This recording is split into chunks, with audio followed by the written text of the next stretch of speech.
I'm here with Marni Wasserman, certified nutritional practitioner, following one of her deliciously informative classes. Hi, Marni. Hi, how are you? Great, how are you? Good. Okay, so everything just smells wonderful. And I know that one of your classes just finished, so can you tell us a little bit about that class? Yes, so I teach the Institute of Holistic Nutrition, the students, their holistic cooking component of the course. So the students just left here, and a couple times a month they come here, and I teach them some of the basics to a healthy living lifestyle and vegetarian foods and creating different recipes so that they have a handle on things. So they just left, and we just baked some delicious desserts, and that's what you're smelling right now in the kitchen. Yeah, it smells wonderful. So can we try a little sample of something? Absolutely. So we've got a carob coconut bliss ball. Great. And it's got some carob powder and coconut, almond butter, tahini. It's an energy ball, so you roll it up and you can pack them to go, and they're really tasty. Yeah, this is delicious, all the flavors combination. Thank you. And once you have all the ingredients for these types of things, it's pretty low maintenance in terms of preparation and baking. Absolutely. Once you have everything kind of set up and your pantry or kitchen is full stocked with these ingredients, and then you have some tools and some basic recipes to use, you can put these recipes together pretty quickly. I noticed on your website you mentioned the term delicious knowledge. So what does this mean to you? Delicious knowledge is bringing together both knowledge about nutrition as well as delicious food. So it's one thing to just make delicious food, but I like to emphasize why we're using the ingredients that we're using, so it's not just tasting delicious, but that there's a purpose to it. So in every class that I do and everything that I do, it's all about the education being brought with the food as opposed to just the food itself. No, that's great. It's important to know what you're eating and the Yes, benefits. Absolutely.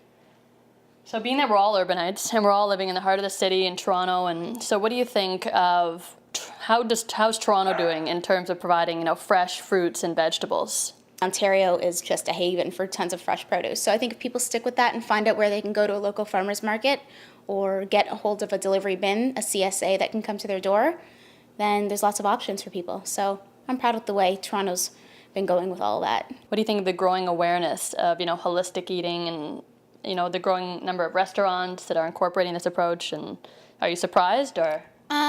And I think it has yet to still grow more. I think Toronto could actually do a lot more in terms of it, but the trend's been moving in the right direction and more people are embracing it. It's great, and a lot of chefs now are embracing slow food, local food, fresh produce, and I think it's becoming more of a trend.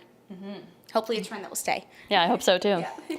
So what sustained your passion for nutrition and cooking and living, this lifestyle? And Well, because it's not only my passion and my job, it's my lifestyle, so it's everything I do. So what sustains it is living it and breathing it every day, and then encountering other people who do as well as after I do a cooking class or meet different people and seeing that their results with starting to live this certain way of life and feeling better, looking better, all these things. It just continues to perpetuate what I'm doing and saying that it is positive because it's showing that it's the only way to really be, because why not feel good about the way you eat, feel good about the way you look, and love what you're eating.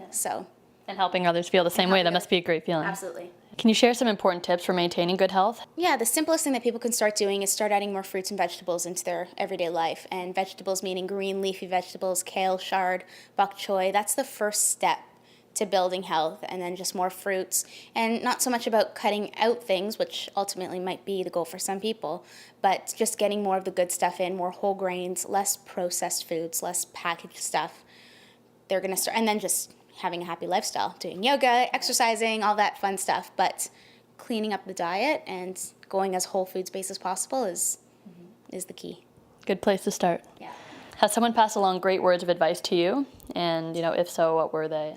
The best advice I've gotten as far as, building what I have through my business is keeping it simple, keeping it easy, clean, fresh, so that people don't feel intimidated or afraid by healthy food or vegetarian food. I want it, just to be simple and easy for people. So my tagline is also simple and delicious. What can our urbanites expect next from Marni Wasserman? Ooh, I don't know. There's lots of things, lots of projects on the way for this next year, but lots of cooking classes. So definitely being in touch with my schedule ongoing. There's all kinds of workshops, cooking classes. So this has been Chelsea Conway bringing you inspirational urbanites and lively call-tainment.